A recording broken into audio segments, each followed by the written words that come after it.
तो हमें ऐसा लगता है कि अगर ये सामने वाला व्यक्ति हमारे जीवन में नहीं होता तो शायद हमारा दुख का कारण कुछ नहीं होता, हम सुखी होते। लेकिन बुद्ध भगवान का कहना है कि जब इस तरह का अपमान, तिरस्कार, धोखा या इस तरह का अपेक्षा हमें जीवन में सामना करना पड़ता है, तो ये ही हमारे आध्यात्मिक उन्नति का द्वार है।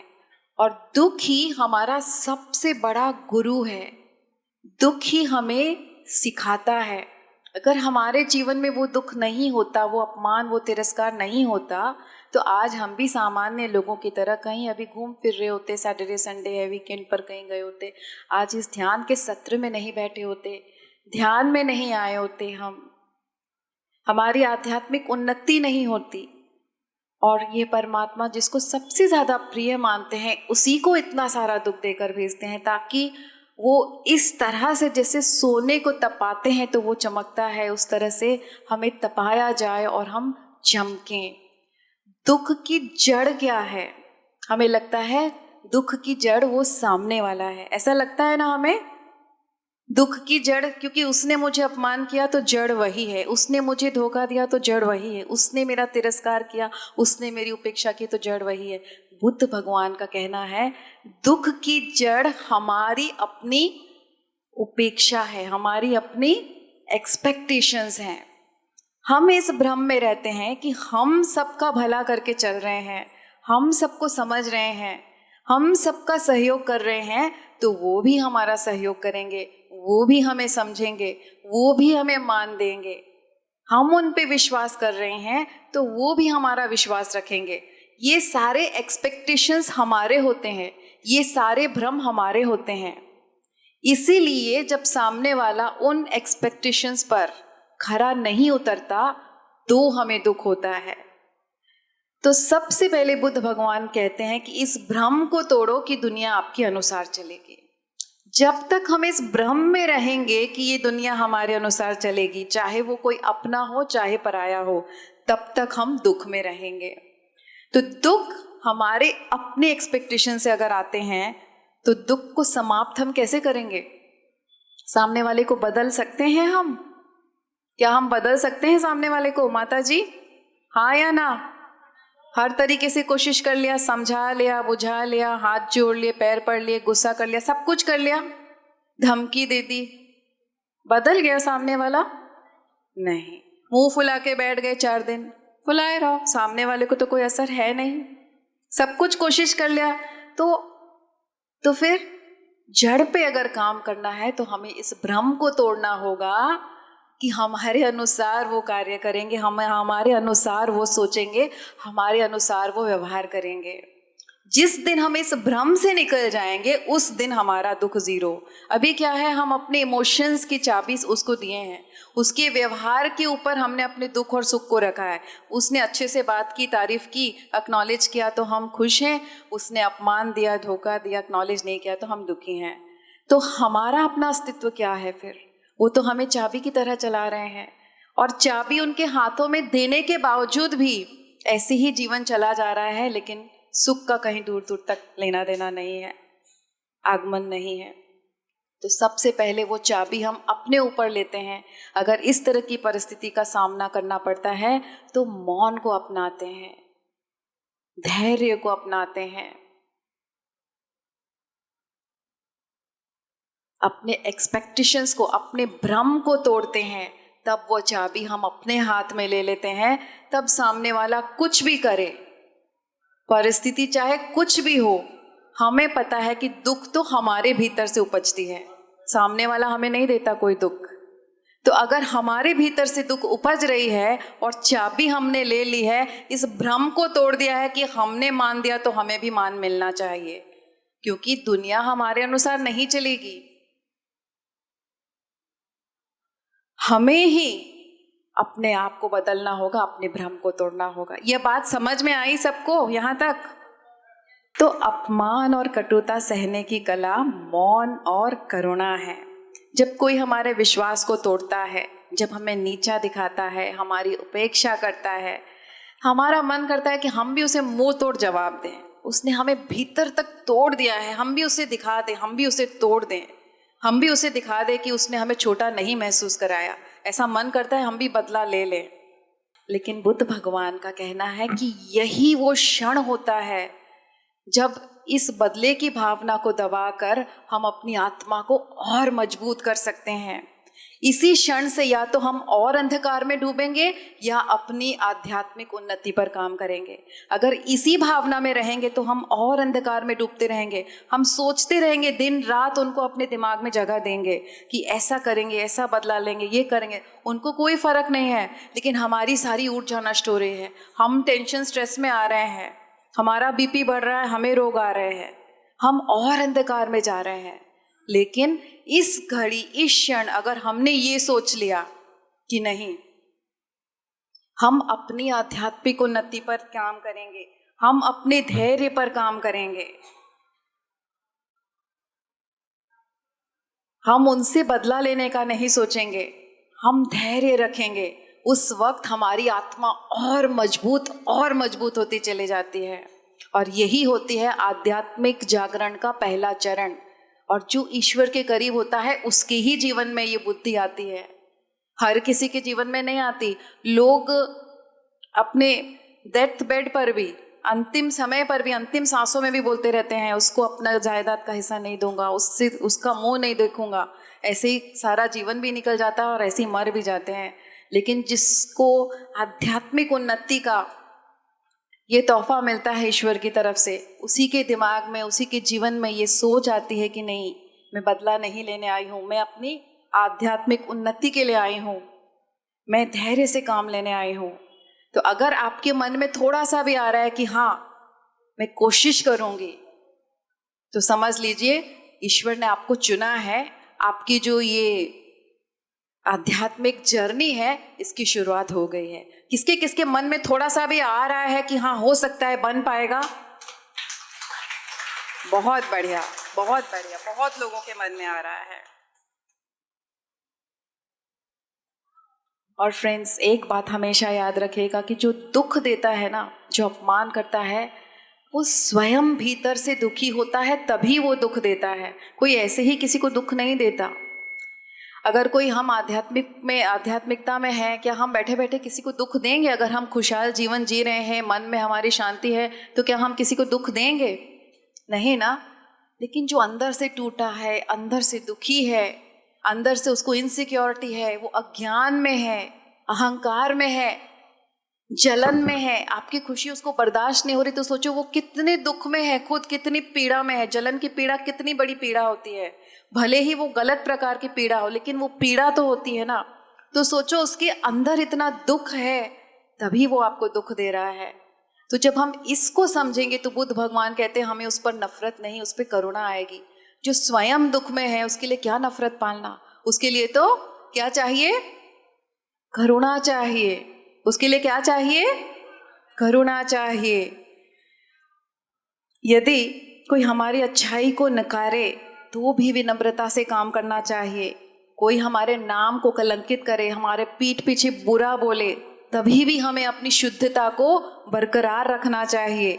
अगर कोई हमारा मजाक उड़ाए, हमें नीचा दिखाए, उस वक्त भी हमें मुस्कुराना चाहिए। अगर ये सब हम कर पाएंगे तो वो व्यक्ति बैठा बैठा संसार को हार जाएगा और हम सहते सहते विजयी हो जाएंगे। फ्रेंड्स, आवाज़ ऊंची करके पराजित कभी नहीं कर सकते। जब हम सहेंगे हमारी आध्यात्मिक उन्नति होगी, उस ब्रह्मांड का हाथ हमारे सर पर 2400 घंटे रहेंगे। 2400 घंटे। फ्रेंड्स, तीसरी परिस्थिति, जब घर वाले ही जीवन को नर्क बना दे तब क्या करें?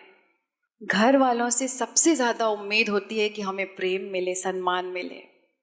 हमारे ही माता पिता, हमारे ही बच्चे, हमारा ही जीवन साथी, हमारे ही भाई बहन। और जब वहाँ से अपमान मिले, पीड़ा मिले, धोखा मिले, तो प्रेम ना मिले, तो मन छिन्न भिन्न हो जाता है। होता है ना? तो हम सोचते हैं कि अब हम क्या करें। तो फ्रेंड्स, अगर घर वाले ही हमारे साथ ऐसा व्यवहार करें तो हमें अपनी आत्मा को मजबूत करके धैर्य में आना है।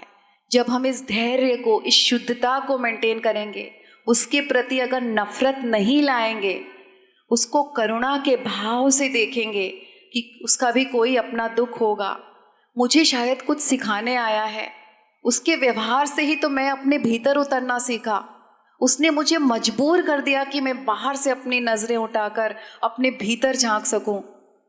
उसका अगर हम इस तरह से आभार मानने लगेंगे तो घर में एक आत्मा भी अगर इस तरह से सोचने लगेगा तो पूरे घर में हर किसी के मन में ये शुद्धता धीरे धीरे आज नहीं तो कल पनपेगी और सामने वाले को हमारे इस भाव से हम पूरी तरह से बदल सकते हैं। ये बुद्ध भगवान का कहना है।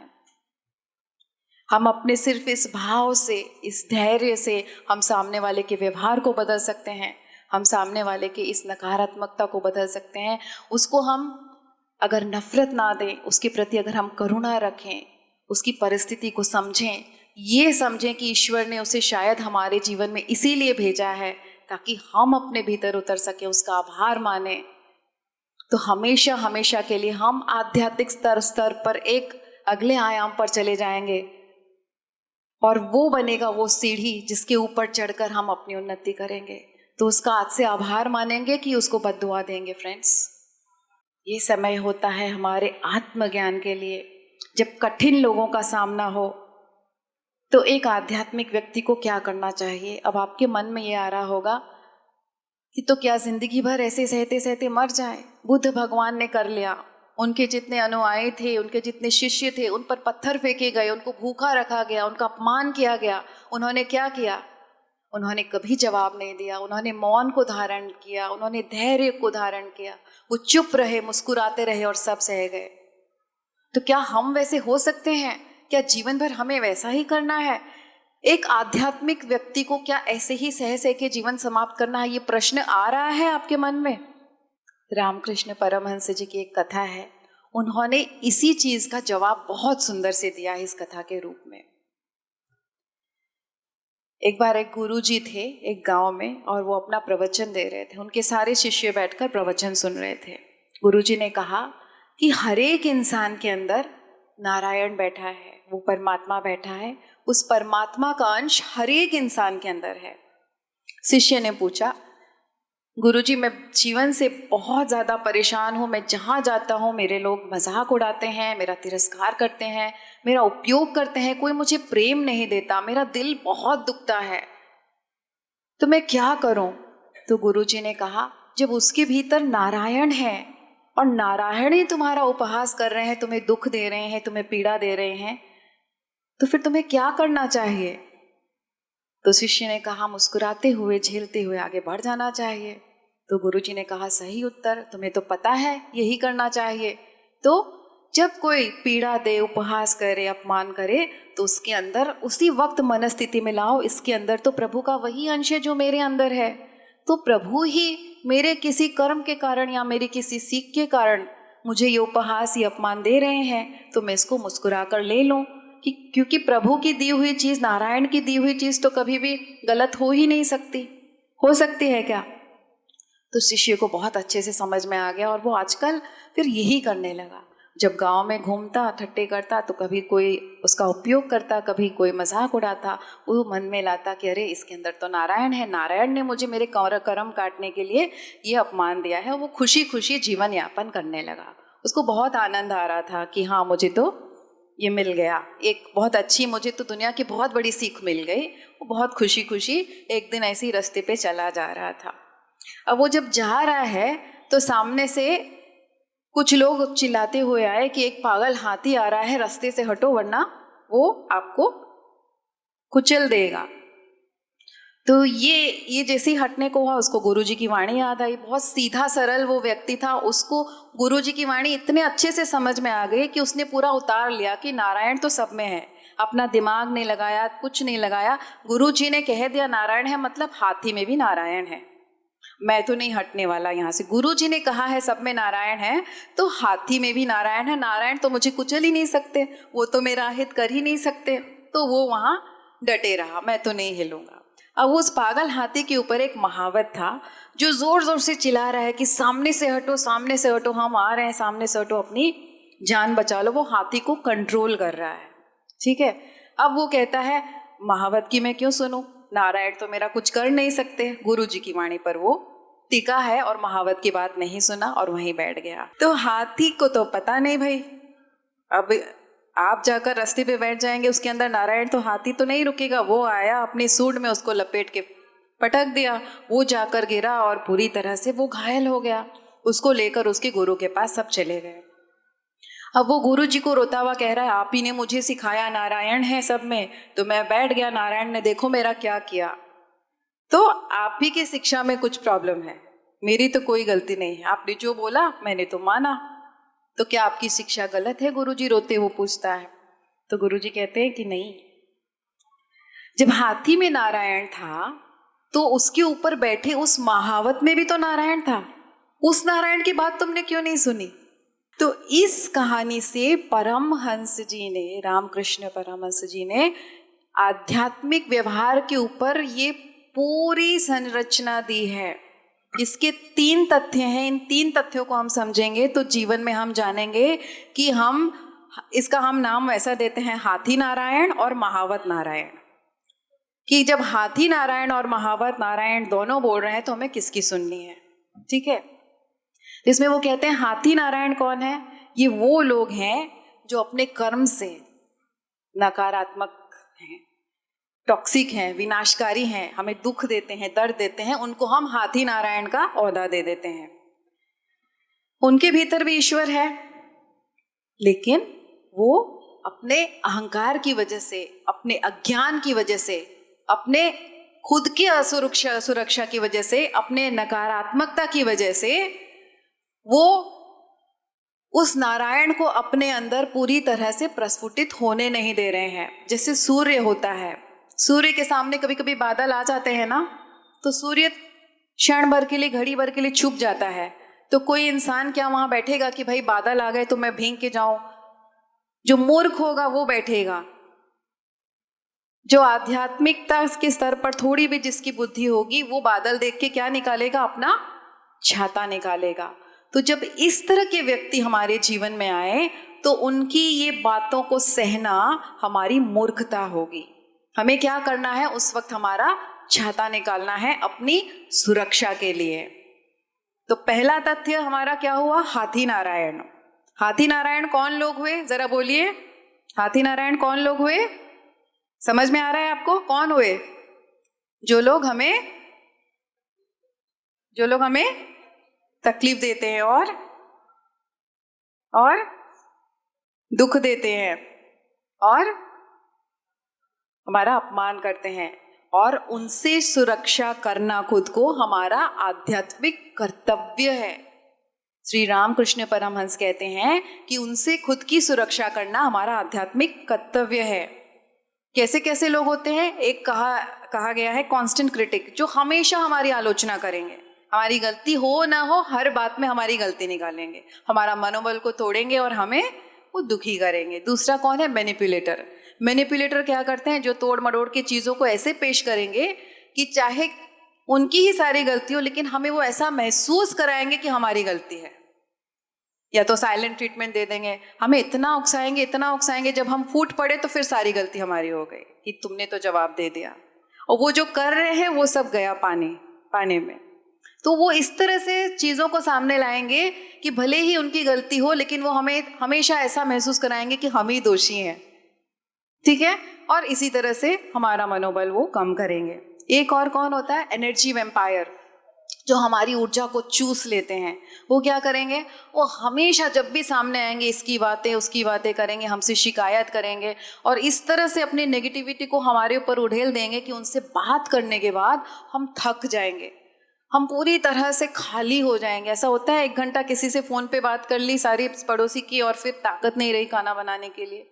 ऐसे होता है ना हमारे साथ। इनको कहते हैं एनर्जी वैम्पायर। और एक कौन होता है? जो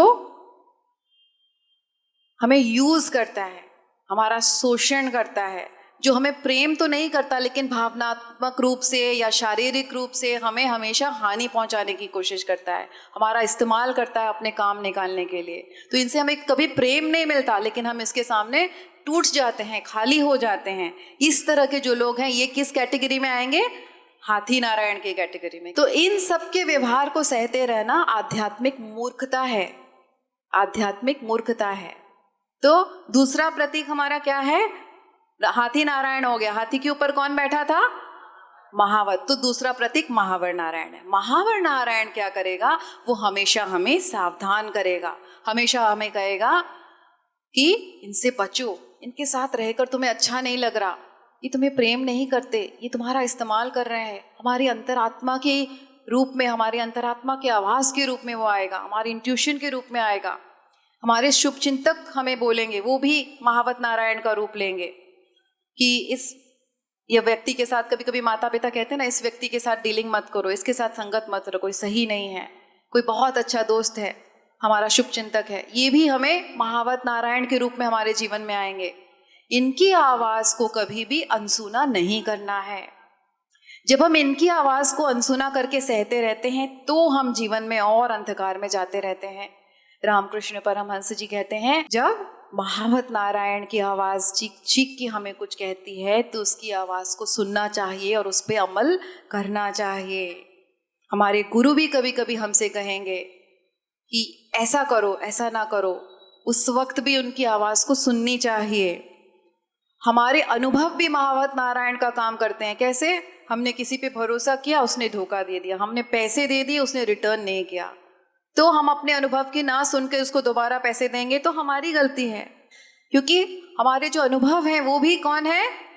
महावत नारायण है। तो हाथी नारायण में हमने 4 श्रेणियां देखी, जो हमें हमेशा आलोचना करते हैं, जो हमारी एनर्जी ले लेते हैं, जो हमें मैनिपुलेट करते हैं, जो हमें यूज़ करते हैं। और महावत नारायण में 4 चीज़ें कौन है? हमारी अंतरात्मा की आवाज़, हमारी इंट्यूशन, हमारे गुरुजन, हमारे प्रियजन, हमारे शुभ चिंतक और हमारे अनुभव। ठीक है? हाथी महाजन, नारायण महाजन समझ में आया अब तक सबको? एक बार धोखा मिलने के बाद हमें ये नहीं करना है, बार बार सामने वाले को मौका नहीं देना है। फिर क्या करना है? फिर कैसे करना है? जरा आंख मीचिए 2 मिनट, सब कोई देखिए आपके जीवन में कौन कौन है जो हाथी महाजन है। आंखें बंद करके भी आप पूरा सत्र सुन सकते हैं। उनको देखिए, उनको आभार दीजिए, उनकी वजह से आप अपने भीतर उतरे हैं। और ज़रा ये भी देखिए कि कौन कौन है जो महावत नारायण है आपके जीवन में। क्या आपके अंदर से कभी आवाज़ आई कि इनके दायरे से हट जाना चाहिए, ये जो कर रहे हैं वो ठीक नहीं लग रहा, हमें अपनी सुरक्षा करनी चाहिए? किसी ने बताया, मन ने महसूस किया, तो वो आपके महावत नारायण है। उनसे सुरक्षित दूरी बनाना है हमें। हम भले ही उनके अंदर परमात्मा है, नारायण है, लेकिन इसका मतलब ये नहीं कि हम अपना छाता नहीं निकालेंगे, इसका मतलब ये नहीं कि हम अपनी सुरक्षा नहीं करेंगे। हमें दूर से रहकर उन्हें दुआ देनी है, नफरत नहीं पालना, क्योंकि वो ईश्वर का अंश है, लेकिन अहंकार के भाव से नहीं कि मैं बहुत अच्छा, वो बहुत बुरा, ये अहंकार का भाव है। हमें क्या करना है? अपने आत्मा की रक्षा करनी है, अपनी ऊर्जा की रक्षा करनी है, अपनी शांति की रक्षा करनी है। और ये ना सिर्फ हमारा अधिकार है, बल्कि परमहंस जी कहते हैं, रामकृष्ण परमहंस जी कहते हैं कि ये हमारा परम कर्तव्य है कि जो भगवान ने हमें ये जीवन दिया है, हम उसकी रक्षा कर सके। अगर हम इन्हीं लोगों में अपनी सारी ऊर्जा को नष्ट कर देंगे तो हम ध्यान कैसे करेंगे? जिस सेवा के कार्य के लिए हम आए हैं वो कैसे करेंगे? इस जीवन को अच्छे से कैसे जिएंगे? ये उपहार तो उसी नारायण का है, इस उपहार को अच्छे से हम कैसे लेंगे? तो ये न सिर्फ हमारा अधिकार है, ये हमारा परम कर्तव्य है। लेकिन करेंगे कैसे? बचेंगे कैसे? तो उसके भी कुछ तरीके बताए हैं। सबसे पहले है शारीरिक दूरी। अगर रिश्ते अपमानजनक हैं तो आध्यात्मिक विश्लेषण के चक्कर में पड़ के इनको सह के अपने आप को खत्म कर देना बिल्कुल भी उचित नहीं है। ये मूर्खता है, सरासर मूर्खता है, ऐसा रामकृष्ण परमहंस जी ने कहा है। तो हमें क्या करना है? हमें उनसे शारीरिक दूरी बना लेनी है। अगर कोई फ्रेंड्स हैं, सपोज आपको हमेशा मजाक उड़ाते हैं, आपसे जलते हैं, तो आप उनसे कम कर दीजिए, मिलना जुलना कम कर दीजिए। कभी बुलाया आपको, हाँ देखता हूँ, हाँ समय नहीं है, हाँ अगले हफ्ते देखेंगे, ऐसे करने से धीरे धीरे वो अपने आप गायब हो जाएंगे। कोई ऐसा सोशल सर्कल है जहाँ सिर्फ नकारात्मक बातें होती हैं, दूसरों की बुराई होती है, तो वहाँ से भी अपने आप को दूर कर लीजिए, वरना आपकी सारी ऊर्जा उसमें नष्ट हो जाएगी। कोई ऐसा आपके और परिजन हैं, पड़ोसी हैं, तो कोशिश कीजिए उनसे कम आप संबंध रखें। लेकिन अगर कोई ऐसा है जिससे आप शारीरिक रूप से दूर नहीं हो सके, जैसे आपके अपने ही परिवार में हो, आपका अपना ही कोई हो, आपके ही माँ बाप हो जो बच्चों को ताना दे रहे हैं, आपके ही बच्चे हो जो अपने ही पालनकर्ता के हाथ काट रहे हैं, आपके ही भाई बहन हो जो एक दूसरे को नीचा दिखा रहे हैं, या आपका ही जीवन साथी हो जो हमेशा आपको दोष देता है, आपका अपमान करता है, प्रेम नहीं देता या फिर धोखा दे रहा है, तो अब आप कैसे उससे दूरी बनाओगे? तब मैंने कहा ना, बुद्ध भगवान ने कहा कि ये जो दुनिया है यही साधना का जगह है, यही साधना करने की असली जगह है। हिमालय में बैठकर तो कोई भी आराम से साधना कर सकता है, लेकिन सही आध्यात्मिक उन्नति, सही साधना तो हमारे संबंधों में है। तो संबंधों को शत्रुता के रूप से नहीं लेना है, उसे साधना के रूप से लेना है। जितना दर्द आ जाए उनसे, उतनी हमारी आध्यात्मिक उन्नति, उतनी हमारी साधना प्रकट होगी। लेकिन उनसे मानसिक दूरी बना सकते हैं हम, शारीरिक नहीं बना सकते। मानसिक दूरी उनसे बनाएंगे तो हमारा छाता खुल जाएगा। हम अपनी क्या करेंगे? सुरक्षा। तो अपने आप की सुरक्षा करने के 3 तरीके बताए हैं उन्होंने। पहला है एक कांच की दीवार बना देना। वो आपको गालियां दे रहे हैं, आपका अपमान किए जा रहे हैं, चिल्ला रहे हैं, गुस्सा कर रहे हैं, आप क्या करोगे? मानसिक दूरी कैसे बनाओगे? उनके और अपने बीच में एक कांच की दीवार बना दोगे। कांच की दीवार से क्या होता है? आर पार हम देख सकते हैं, जान सकते हैं क्या हो रहा है, लेकिन सुन नहीं सकते, हमें पता नहीं चलता वो क्या बोल रहा है। तो वो जब चिल्ला रहा है, अपमान कर रहा है, तो वो क्या कार्य कर रहा है वो हमें पता है, तो घर का कार्य चलता रहेगा। उसकी क्या इच्छा है, उसके क्या कार्य हैं, उसकी क्या दिनचर्या है, ये सब हमें पता है, तो हमारे घर के कार्य में कोई भी बाधा नहीं आएगी। लेकिन जब वो अपमान कर रहा है, दुख दे रहा है, पीड़ा दे रहा है, तो कांच से इधर आएगा नहीं। हमने अपने लिए एक सुरक्षा का एक द्वार बना लिया है, तो इसको बोलते हैं कांच की दीवार। ये सारे कुछ बहुत अच्छे से, बहुत ही हाईली मतलब फॉर्मुलेटेड ट्रिक्स हैं, जिसके ऊपर बहुत सारी किताबें हैं। मैं सिर्फ संक्षेप में आपको आज आधे घंटे में सारा कुछ बता रही हूँ। बहुत सारा रिसर्च करके ये सारे तरीके बताए गए हैं। तो सबसे पहला हो गया कांच की दीवार। आप सब काम काज कर रहे हैं, लेकिन उनकी नेगेटिविटी को अपने अंदर आने नहीं दे रहे। जब भी उनके सामने हो, आप आए, आपको लगे कि अब ये मेरा अपमान करेंगे, आप मन ही मन एक कांच की दीवार बना दीजिए कि अब ये कुछ भी गाली देगा, कुछ भी अपमान करेगा, कुछ भी गलती निकालेगा, मुझे तो कुछ सुनाई नहीं दे रहा, क्योंकि कांच की दीवार सामने है। समझ में आया? तो वो बोलता रहेगा, थक जाएगा। आप कोई प्रक्रिया ही नहीं दे रहे हैं, क्योंकि आप जब प्रक्रिया दोगे, आप जब बहस करोगे, आप जब जवाब दोगे, आप जब रोगे, तो कभी कभी उसको ऊर्जा मिलती है। तो आप उसको ऊर्जा ही नहीं दोगे, प्रक्रिया नहीं दोगे, हाँ ठीक है, हाँ देखते हैं, हाँ करेंगे, वो चिल्ला चिल्ला के थक जाएगा। और आपका एक किलर लुक, एक ऐसी दृष्टि उसके ऊपर जाएगी कि भैया अभी मेरे सामने तेरी दाल तोड़ निकलने वाली, किसी और को ढूंढ, मैंने तो जान लिया तरीका। उसका खाद्य हमारी प्रक्रिया है। हम गुस्सा होते, रोते हैं, चिल्लाते हैं, बहस करते हैं, तो हम अशांत हो जाते हैं और वो शांति से सोता है, क्योंकि उसको उसका खाद्य मिल गया है। दूसरा तरीका है व्यक्तिगत रूप से ना लें। ये सोचे, क्या पता वो जलन में है, क्या पता उसके संस्कार ही ऐसे हैं, क्या पता उसके अंदर कोई इन्फीरियरिटी है जिसका बोझ वो हम पर लाद रहा है, क्या पता उससे वो नहीं मिला जो हमें मिला, उसका दुख हम पर उतार रहा है, उसकी खुन्नस हमें उतार रहा है, क्या पता उसने ये दुख झेला है अपने जीवन में कहीं अपने, तो वो दुख हमें आगे फॉरवर्ड कर रहा है, क्या पता जीने का यही तरीका जाना है उसने। तो जब हम व्यक्तिगत रूप से नहीं लेंगे उसके इस व्यवहार को, तो आधा मन तो वैसे ही शांत हो जाएगा, क्योंकि हम हमेशा सोचते रहते कि मैंने तो ऐसा किया नहीं, फिर भी उसने ऐसा क्यों सोचा, मैंने तो सब कुछ किया फिर भी उसने गलती लगाई, तो हमारा सारा वहीं चला जाता है, सारी ऊर्जा वहीं चली जाती है। लेकिन अगर हम व्यक्तिगत रूप से लेना छोड़ दें, तो हमारी आधी ऊर्जा तो वहीं बच जाएगी, आधा मन तो वहीं शांत हो जाएगा। और क्या करना है? अपनी ऊर्जा का एक ग्रे रॉक मेथड कहते हैं कि चुपचाप एक पत्थर की तरह हो जाओ। पत्थर पे आप कितना भी कुछ फोड़ लो, डाल दो, ठंडा गरम कुछ भी कर लो, उसको कोई फर्क नहीं पड़ता, आप वैसे बन जाओ। ग्रे रॉक मेथड कि वो जो भी कर रहा है वो माथा फोड़ी करके आपसे बोर होके चला जाए। ये कितना बोरिंग इंसान है, ना कोई प्रक्रिया देता है, ना बहस करता है, ना रोता है, मेरा कोई पावर ही नहीं है इसके ऊपर में। तो जब आपको इस तरह से वो देखेगा अपने आप ही वो बदलने लगेगा। न्यूनतम प्रक्रिया देनी है हमें, ठीक है। उसके बाद चौथा तरीका क्या है, शुरू से बताओ। पहला तरीका क्या है, कांच की दीवार। दूसरा, व्यक्तिगत रूप से नहीं लेना।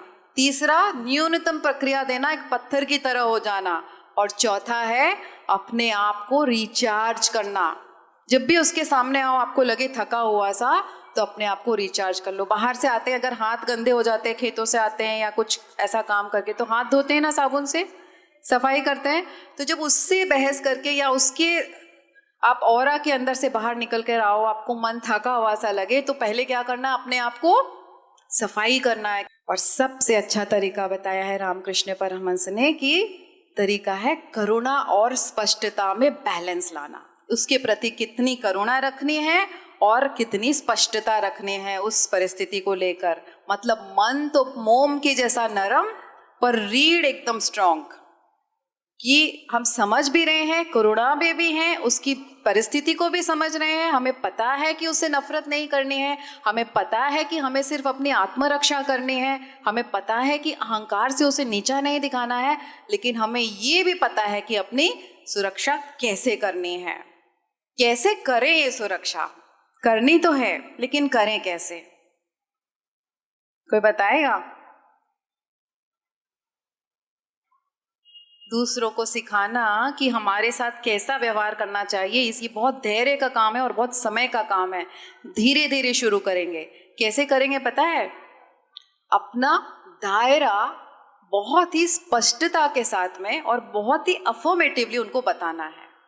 सबसे पहले जिसके साथ भी आपका प्रॉब्लम है, ये एक मूल मंत्र है, ये आप ले लो। सामने वाला आपके साथ प्रॉब्लम कर रहा है, सबसे पहले आपको प्रॉब्लम हो क्यों रही है? क्योंकि कहीं ना कहीं वो आपके क्लोज है, आप कहीं ना कहीं उसको प्यार करते हो, आपका अपना है, तभी आपको तकलीफ हो रही है। रोड पे चलता तो कोई भी करता तो हमें कोई तकलीफ नहीं होती, हम एक दिन में भूल जाते। तो सबसे पहले ये बात जाकर उसको बताना है। सपोज हस्बैंड वाइफ, हस्बैंड हमेशा गाली गलौज करते, एक एग्जाम्पल हम ले रहे हैं, तो सबसे पहले उन्हें ये बताना है कि उनका आपके जीवन में क्या रोल है। तो क्या बताएंगे पहले, क्या बताएंगे हस्बैंड को? ऐसे आंख बेलन ऐसा बताएंगे? नहीं, कि मैं आपसे बहुत प्यार करती हूँ, जिस दिन से इस घर में आई हूँ आप ही के पीछे आई हूँ, आप ही का हाथ थाम कर आई हूँ, आप मेरे लिए बहुत महत्वपूर्ण है, मेरा पूरा जीवन मैंने आपके हाथों पे सौंपा है। जिस दिन से प्रेम को जाना है आप ही मेरे जीवन में आए हो। ऐसा हस्बैंड को हम साफ लफ्जों में कभी बताते हैं? काम नहीं हुआ, मुंह हमारा ऐसा टेढ़ा हो जाता है, लेकिन क्या हमने कभी इस तरह से अभिव्यक्त किया है? इसमें एक एक बात में सच्चाई है कि नहीं? उस सच को कभी हमने बताया है उनको? तो वो क्या जानेंगे? हम कहते हैं कि जान जाना चाहिए, लेकिन ऐसा नहीं होता, हमें बताना पड़ता है। अब वो कभी आपको नहीं बोलते, अपने प्रेम का अभिव्यक्ति नहीं करते, आपको दुख नहीं होता? जब वैलेंटाइन डे आता है, आप देखते हो इतने सारे मैसेज आ रहे हैं, मेरे हस्बैंड ने तो ना कोई गुलाब दिया ना कुछ, आपको दुख होता है? आपको पता है वो आपसे प्यार करते हैं, लेकिन अभिव्यक्त नहीं करते, तो आपको दुख होता है कि नहीं? ठीक उसी तरह उनके भी मन में दुख होता है। तो सबसे पहले आपको अभिव्यक्त करना है कि आप मेरे लिए कितने अनमोल हो। हस्बैंड लोग खुश हो गए? हस्बैंड लोग खुश हो गए?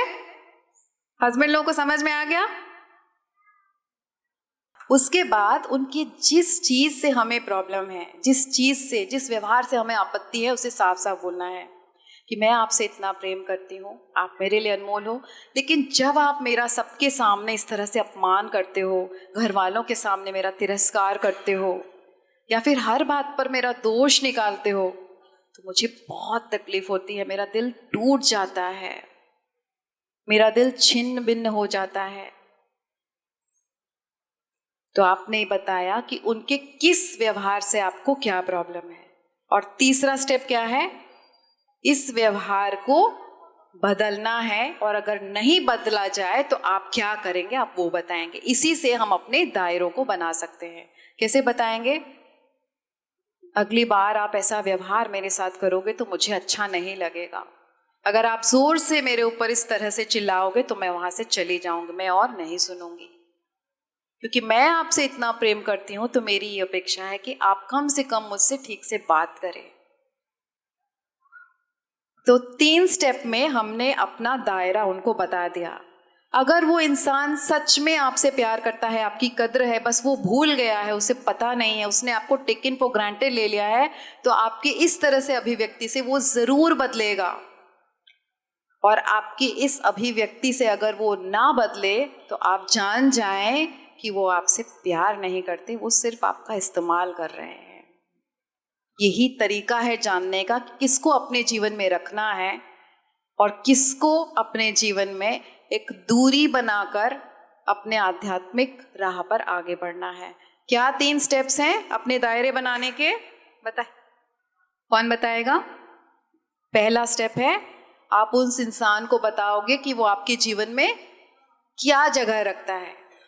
आपके सास हो सकते हैं, आपके बच्चे हो सकते हैं, आपका जीवन साथी, कि मैं तुमसे बहुत प्यार करती हूँ, तुम मेरे लिए बहुत अनमोल हो। उसके बाद उसकी किस व्यवहार से आपको तकलीफ है, आप वो बहुत ही स्पष्टता से, बहुत ही शांति से बताना है। इसको चिल्लाकर बताओगे, गुस्सा होकर बताओगे तो ये काम नहीं करेगा। ये तरीका बहुत ही मन को शांत रखकर और दृढ़ता से, कमजोर होकर आंसू बहाकर नहीं, दृढ़ता से। उसको पता होना चाहिए कि अब अगर मैं नहीं बदला तो ये एक्शन लेगा सामने वाला।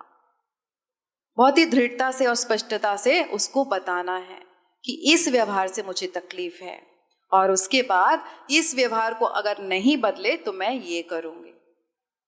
और फिर जो बोला है कि मैं ये करूँगी उसको करके दिखाना। ऐसा नहीं कि अगले बार फिर वो चिल्ला रहे हैं, फिर आप वहीं खड़े होकर उनसे बहस कर रहे हैं, फिर वो कहेंगे कि ये जो कहती है इसका कोई वैल्यू नहीं, इसकी दायरा का, इसकी खुद की नज़र में कोई इज्जत नहीं, तो वो भी आपके इस दायरे की इज्जत नहीं करेंगे। फिर जो बोला है चाहे कुछ हो जाए वो करना है, इसलिए बोलो तो सोच समझ कर बोलो कि मैं ये करूँगी। कुछ ऐसा ही बोलो जो कर पाओ। ऐसा नहीं कि मैं घर छोड़ के चले जाऊंगी और फिर उन्होंने ऐसा किया और आपने घर नहीं छोड़ा, फिर वो आपको और ज़्यादा हल्के में लेंगे, आपका और ज़्यादा अपमान करेंगे, आपका और ज़्यादा तिरस्कार करेंगे, आपकी जो रेस्पेक्ट है उनकी नज़रों में और कम हो जाएगी। इसलिए सोच समझ कर बोलिए और अपने दायरे को इस तरह से स्थापित कीजिए। आप देखिए कि धीरे धीरे धीरे जब उन्हें पता चलेगा मैं चिल्ला रहा हूँ तो ये उठ के चली गई है, 3 दिन तक ये मौन में मुझसे बात नहीं करी, अगली बार फिर चिल्लाया तो फिर 3 दिन की सज़ा, अगली बार फिर चिल्लाया तो बोलो कि मैं सज़ा बढ़ा दूंगी, 5 दिन की सज़ा। उनको पता होना चाहिए कि सज़ा मुझे मिल रही है। धीरे धीरे उनको समझ में आएगा कि इसके साथ कैसा व्यवहार करना है, वरना ये तो नहीं मानने वाली। बना पाएंगे? कोशिश करेंगे? तो ये सारा का सारा आपको एक संक्षेप में मैंने बताया है। इस 40 मिनट्स के इस समय काल में बुद्ध भगवान का क्या कहना है, फिर रामकृष्ण परमहंस जी का क्या कहना है, फिर हमारा नारायण हाथी कौन है, हाथी नारायण कौन है, जो कि लोग हमारे जीवन में नेगेटिविटी लाते हैं, 4 प्रकार के लोग। फिर महावत नारायण कौन है, जो हमारी अंतरात्मा की आवाज़, हमारे शुभ चिंतक, 4 प्रकार के लोग। फिर उसके बाद जब अपना ही कोई ऐसा करे तो हमें किस तरह से प्रक्रिया देनी है, अपनी सुरक्षा करते हुए सामने वाले को करुणा देना है, उससे नफरत नहीं करना है, उससे दूरी बनानी है, और किस तरह से दूरी बनानी है उसके 4 प्रकार, 4 तरीके। सब कुछ आपको दोबारा सुनना है तो आप पीएमसी हिंदी पर जाइएगा और इसके अच्छे से नोट्स बनाइएगा और इसको इस जीवन में अमल करने की कोशिश कीजिएगा। तो आज के लिए इतना ही। Thank you so much.